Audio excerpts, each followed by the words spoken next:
Our arms and legs are our appendages.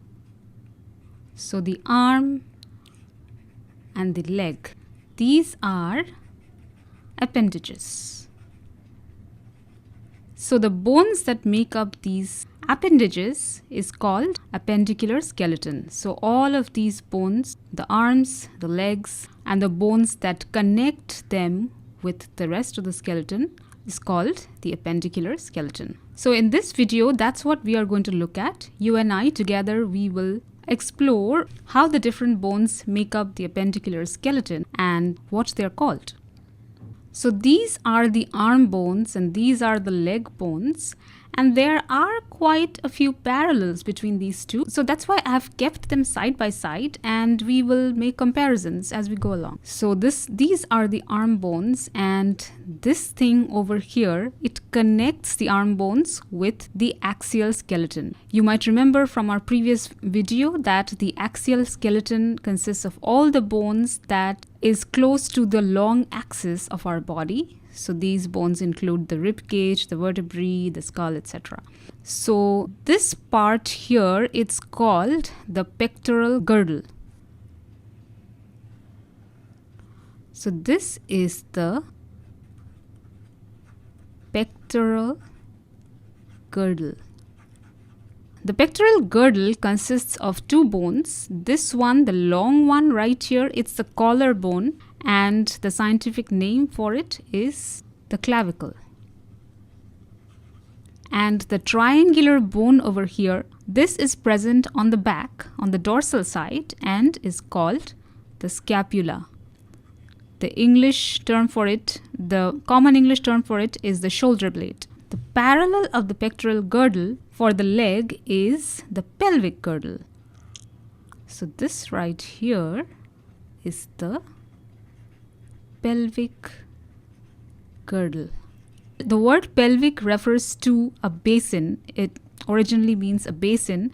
So the pelvic girdle on both sides, the right and the left, they form a basin-like hollow space inside our body, and hence the name pelvic. Whereas pectoral means chest, and this is very close to the chest, hence the name. So just as the pectoral girdle connects the arm with the axial skeleton, similarly the pelvic girdle connects the leg with the axial skeleton. And what is the bone that the pelvic girdle is made of? It's called the hip bone or the coxal bone. The hip bone is made up of three bones which are fused to form the hip bone. We will see shortly the more details of that. Now let's come to the arm. So this is the bone of the upper arm and is called the humerus. And similar to that, our leg has the femur. So that's the thigh bone. Then in the forearm, we have these two bones, radius and ulna. So this is radius and this is ulna. Now you can ask me, how can you tell between radius and ulna? So remember, the radius bone always is on the side where the thumb is, whereas ulna is on the opposite side. Similar to radius and ulna, the portion below the knee has two bones. So this is tibia and this is the fibula.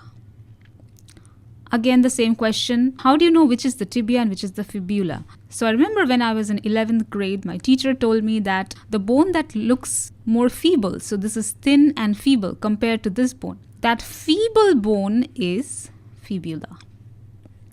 Now there is an extra bone over here in the leg which is not there in the arm, which is this rounded bone over here, and it's the kneecap called the patella. There is no such bone in the arm. Now let's come to the hand and the foot. Again, the bones that are there are very similar. So the bones that are there in the wrist are called carpals. And there are 8 of them.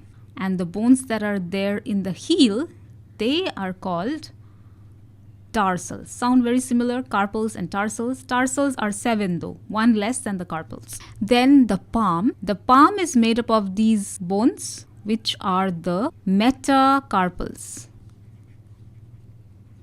So the bones right next to the carpals are the metacarpals, and there are 5 of them. 4 for each finger and then 1 for the thumb. So 5 metacarpals.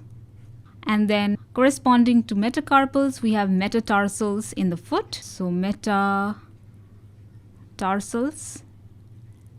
Again, there are 5 of them. So in the hand, after the palm, we have the fingers, right? So the fingers are made up of these little bones called phalanges. So each of these bones are phalanges.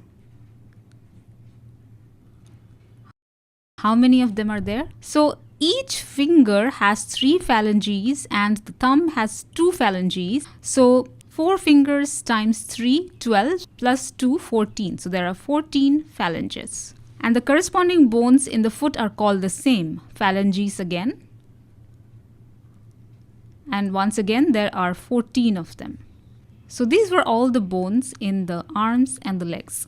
Now let's look more closely at the pectoral girdle and the pelvic girdle. So first, the pectoral girdle. So this is the collarbone or the clavicle. So this is the collarbone. And the collarbone is connected to the scapula, the triangular bone. And this part of the scapula is the one that connects through a joint to the collarbone, as you can see. And this is called the acromion. Then you see this curved edge of the scapula. This is called the glenoid cavity.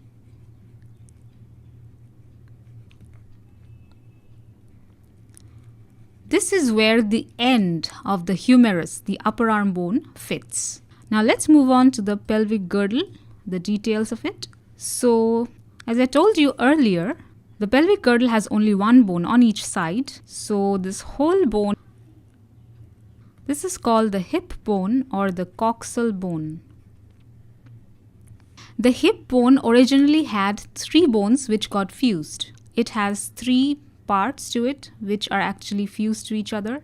So this part here, this is called the ilium. Then this part here, the second part, is the ischium.